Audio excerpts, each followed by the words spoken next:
Alright, how's it going, YouTube? Just wanted to go through real quick. The Remote Duel YCS was this last weekend, and I made it to day 2, which was my goal for the weekend. And I kind of wanted to put my deck profile, put some thoughts out there for any other aspiring Madolche players, and kind of go over my thoughts on how the deck performed, what I would change, so on and so forth. So, without further ado, let's go ahead and dive right into it.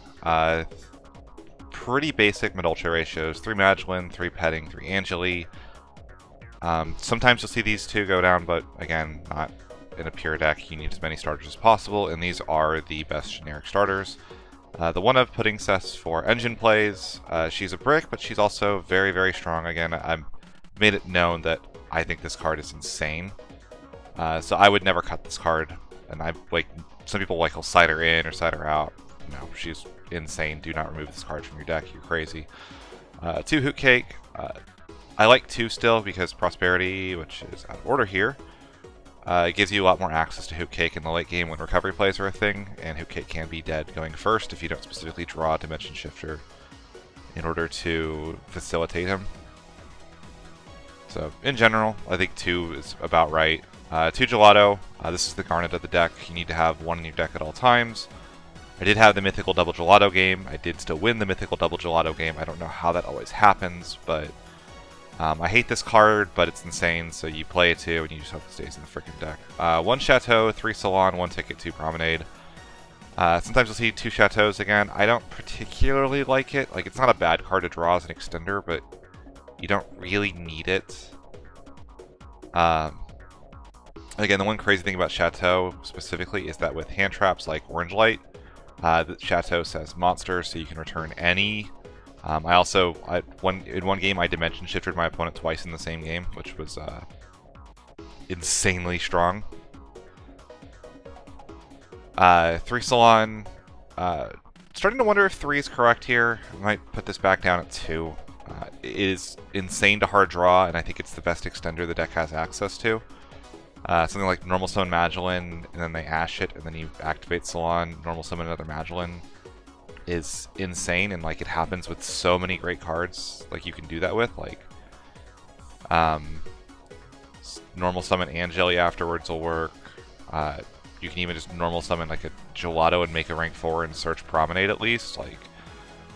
It's just a good card that lets you play through a lot of generic hate that every deck is playing. I don't think many topping lists weren't on at least 9 hand traps, so you have to play through hate in this format, and Salon is probably the most consistent way to do so.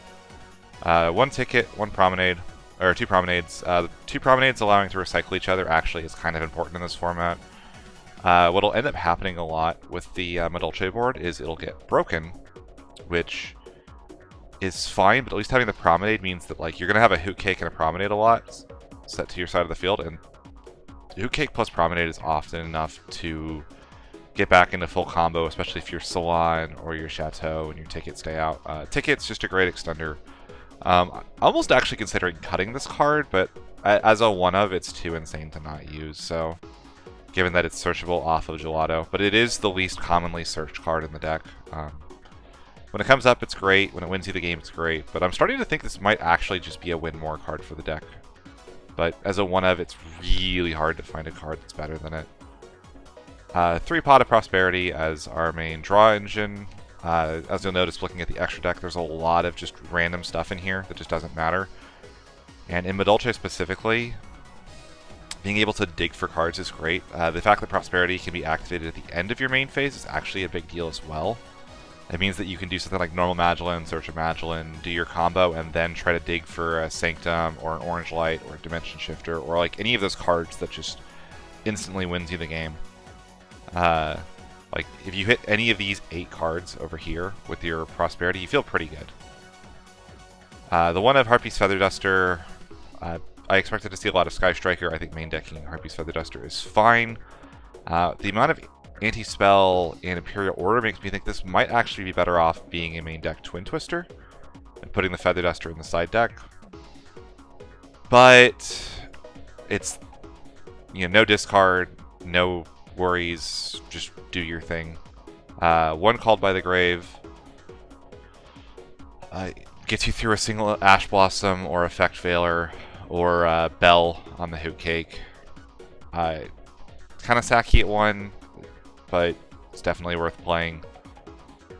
The 1 red reboot. I don't think I resolved this all tournament, but I don't think I would cut this. I expected to see a lot more Salamangreat, which this card is incredibly valuable against. And it still does kind of just deal with some tricky matchup issues. Imperm is coming back into the format, and Imperming red reboot turn 1 is actually very strong in Madolche, if you assume your opponent doesn't have an access to something like an Nibiru. And then lastly are the so it's the generic power cards. So then we're gonna go from there. I'm gonna go down here first, look at the hand traps. Ghost Bell was the Ghost Girl of choice for the event. In my opinion, Ash is still a very strong card, but Ghost Bell stopped the 2 must negates of the format for Madolche, which are Shaddoll Schism and Tri-Brigade Revolt. If Revolt resolves, like, you just lose the game. It means they recycle their entire board. They get, like, banish a card on your side of the field, they get a search off of the Nerval, they get an extra Foolish off of the kit, like, they can fix a card from their hand if they summon back Ferrigit. Like, you cannot let that card resolve in this format or you just lose. And the only way to prevent that from resolving is either something like a red reboot or a Ghost Bell at Haunted Mansion. Dimension Shifter is back in the main deck. Did pretty well for the most part in the event. I did a lot of the end phase Dimension Shifter. Didn't really use it very much going second, I just never seemed to draw it when I lost the dice roll. But that's fine. The card definitely did what it needed to do. I think this is probably going to be standard for the format. 2 Herald of the Orange Light sounds strange until you realize that I only owned 2 until the day of the event when this one came in the mail. But at that point deck lists were locked and I had to stick with what I had, which was 2. I honestly don't hate it at 2, as weird as that sounds. Like, yes, you want 3 so you see it more often, but the fairy count in my deck isn't particularly high because unlike previous Orange Light builds, I was not main decking Lancia. So I only have the 1 Lancia and then the fairy Madolches, so you have the 10 fairies. I think you didn't have a huge chance of this being online. I will say, one game I lost because I didn't specifically search a fairy off of Madolche to turn on an Orange Light in hand. At that point in the game, I was very low on Madolches in deck and was worried that searching an Angelia or a Petting would actually turn off the ability to do my combo and kill my opponent, and I'd already been Nibiru'd in the game, so I assumed they wouldn't have another Nibiru as their last card in hand, which they of course had a Nibiru as the last card in hand, and then they top decked a Drytron to kill me, which was great. Just absolutely lovely interaction, you love to see it. And then we have the 1 of Lancia, which was the last card to go in the deck, but there's a very specific reason why, and the reason is I ran 3 Sanctum, 1 Scythe. And Scythe turns off Sanctum. I had a game one time where I drew double Sanctum, single Scythe in my opener. And that feels awful, let me tell you. So Lancia gives me a second target for Sanctum that still does something, because you can tribute Lancia from your field as well. But this does everything I wanted it to do. It was a 9th hand trap, so I got my hand trap count to an even 9, which means that I had like a 40% chance of getting 2. Maybe it's like a 30, but let me double check that. So you get Yu-Gi-Oh!.Party 5, and then we're going to say we had 9 hand traps, and we need at least 2 of them, right? So 31% chance to get there. If I say 8, the max of 5. So yeah, it adds like a 6% chance to get 2 hand traps in your opener. It makes a big difference at the end of the day for that. And then like if you do the same math for having a second fairy in your hand, since we have now 10 fairies, I think it goes like from 10 to 11, so you have like a 42% chance of getting 2 fairies in hand. Makes a big difference for the fairy count. And it's a much better brick to play for Sanctum, even though Scythe is obviously the preferred target at all times. It means that drawing the Scythe doesn't kill a Sanctum you draw. And you could still do something like make Tornado Dragon, pop the Scythe, and then Sanctum for Lancia anyway. So, a little bit of synergy there. It's a bit of a weird one-of, but I think it works really well, and I actually am considering leaving it in there. I considered running Madolche Knights, a copy of Infinite Impermanence, or something like a Pankratops, I think was the other like card I was really considering in the slot. Going back, I might actually main deck an extra, one of the copies of Twin Twisters as well would be another one to put in that slot. But I don't think I would cut the one Scythe, one Lancia package for Sanctum. I think it's just a really clean package that does good things against in a lot of situations. It even means that something like, say you hold the Sanctum for a deck that might be siding evenly matched, you can, they declare battle phase, you can Sanctum for Lancia, and then when they evenly match, you just chain Lancia, and then you're totally fine. So, yeah, it's very nice. In the side deck, I had 3 Ash Blossom, 3 Dark Ruler, 3 Solemn Strike, 3 Twin Twisters, 3 evenly matched. I'll go over the reasoning for each of them. Ash Blossom probably didn't put in enough work the event, but I figured that at a YCS you'd see a lot more rogue and smaller decks. And while something like Dragons or Tri-Brigade or Invoked might not care so much about an Ash Blossom, you know, there are a lot of decks that will lose to an Ash Blossom on the normal summon. So I figured this would be a good card for the early rounds, particularly if I didn't know the matchup very well. It's just a good generic card to side in. Dark Ruler is just fantastic in Madolche. Again, your goal with this is going second draw into Dark Ruler, negate their board, clear it, and then hopefully they burn too much to actually kill you on the snapback. I don't think this card ever leaves the Madolche side deck unless something like a Solemn Judgment becomes more common. 3 Solemn Strike. This card was awful all weekend. The main catalyst for this was Divine Arsenal double a Zeus, but I never saw a Zeus the whole weekend, so this card just kind of was bad the whole time. Actually, I did see one against the Drytron player, I guess, but like, I figured it's just a good going first card. You can set it. Maybe like if I don't have to use it, it gives me Nibiru protection on a later turn, but I think this probably has to actually become a Nibiru of my own. There's just a lot of games where Nibiru would have been good, and Solemn Strike didn't put in its own work. Twin Twisters, pretty self-explanatory. Every single deck needs back row out. I saw some Madolche player not playing either Twin Twister or Cosmic Cyclone, and I was like, are you crazy? So, it's a necessary card, you gotta play it. And then 3 evenly matched. I expected to see a lot of Sky Striker. Evenly matched did win me a game, just not against the one Sky Striker matchup I played. I think that with the way a lot of decks are going, evenly also just to force a negation out, or like Dark Ruler into evenly just ends up being a very strong combination. So I think for now, I think this is probably fine. I think if I were to change anything in the side deck, probably Ash Blossom or Solemn Strike need to change into even like Nibiru Solemn Judgment might be better. I had a big issue with getting hit by Lightning Storm this weekend. So Solemn Judgment actually might just be better than Solemn Strike right now, given that it's a little bit more universal. But regardless, I think the side deck was okay. In the extra deck, we have 2 Chocolate Alamo, 2 Tiramisu, 2 Glass, 1 Sistart. Probably should have a 3rd Glass Souffle, but I only owned 2 Glass Souffle prior to the event. I did pick up a common that came the day of, but deck lists are locked, and I'm used to 2 Glass Souffle anyway, so it's not a big deal. Gave me 1 extra flex spot in the extra deck, which I'm fine with. I can make just 2 Glass Souffle work, no problem.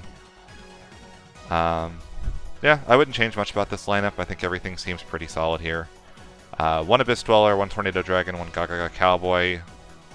Because I've got so much extra deck space, I can afford the Cowboy slot in case time became an issue, which for a lot of players it was, just not for me in particular. I know that there's an argument that Madolche is such a fast deck that Cowboy shouldn't come up very often, but I also figured that playing against something like Sky Striker or Altergeist, maybe the game goes a little long because I'm digging for an out and I don't scoop it quickly enough, and Cowboy comes in handy then, and I don't have another way of winning in time, so...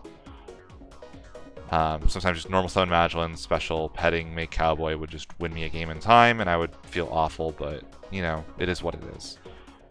Dweller and Tornado Dragon. I didn't make Dweller at all the event, but I wouldn't cut it. Still just too strong an effect. Tornado Dragon actually was very good this event. I made it one game against a Phantomite player when I hard drew the Scythe. Popped the Scythe on their turn so they couldn't combo off, and then on their turn I used Tornado Dragon into Nightmare Phoenix to clear 2 back row in order to make way for my full combo to resolve, which was really cool actually. Nightmare Phoenix is just a secondary out to any problematic back row in case I can't make Tornado Dragon.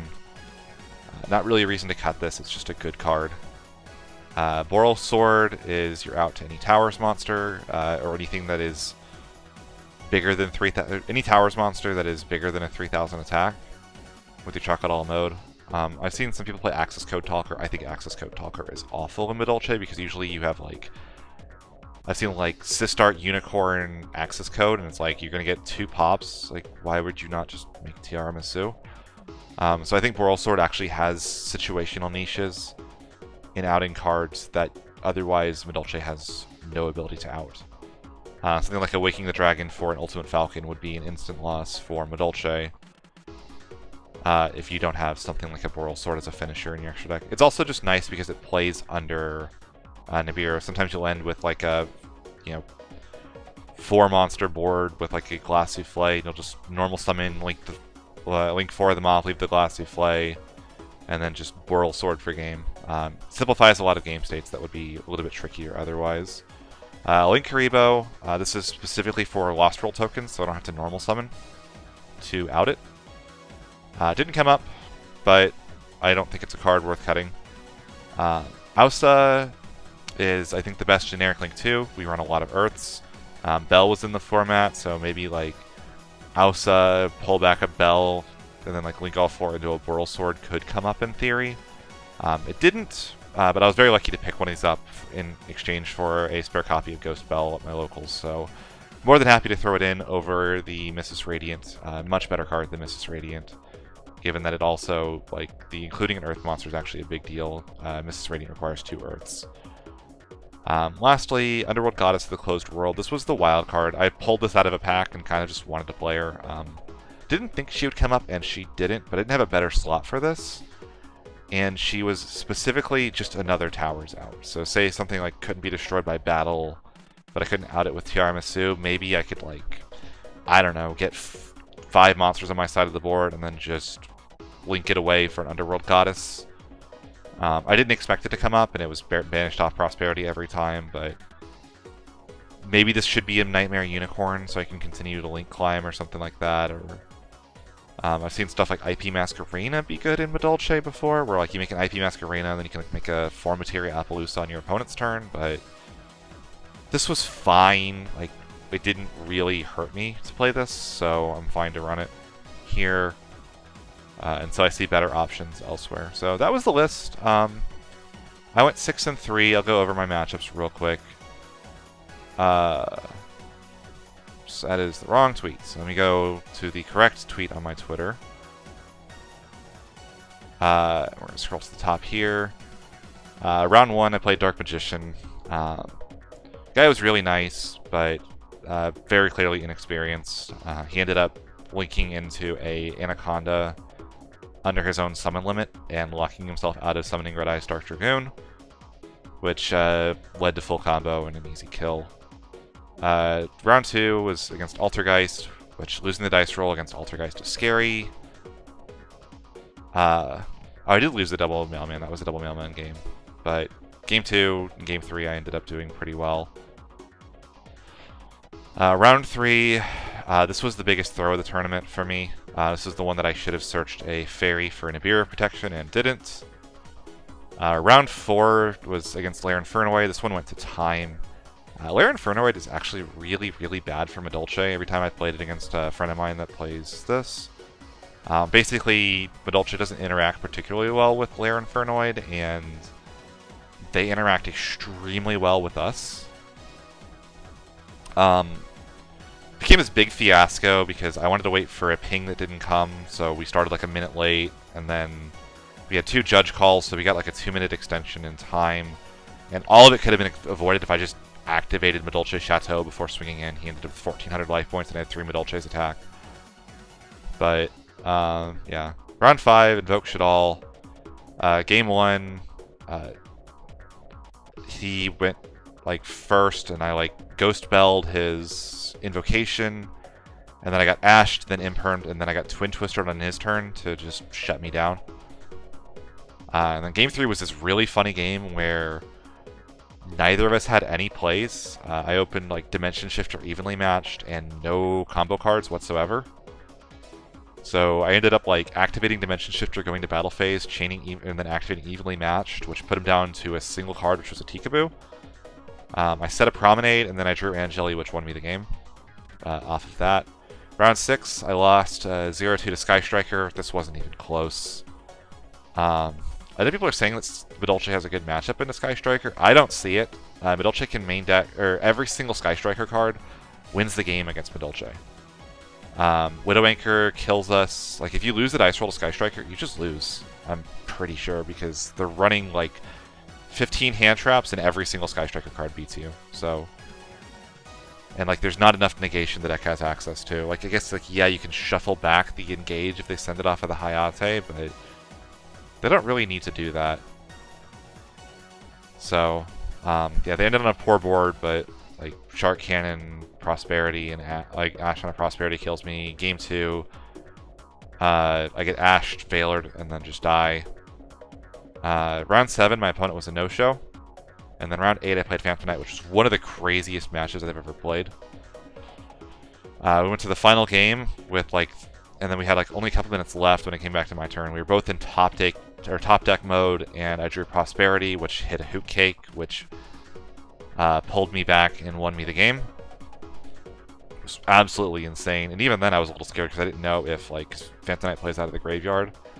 I didn't know if they had enough graveyard effects to win the game outright, given that Prosperity meant I couldn't kill. And then, so that made it to day 2. Day 2, I played against a Tri-Brigade player. Game 1, I opened like Prosperity, Called by the Grave, Hoot Cake, Salon, and they flipped Imperial Order on Prosperity, and I had nothing left.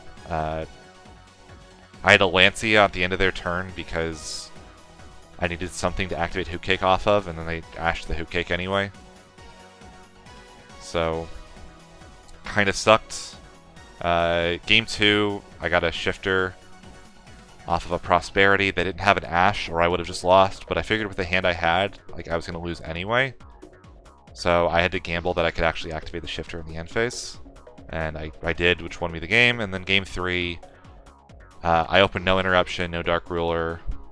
I tried to use Prosperity to dig for Dark Ruler, and it ate an Ash.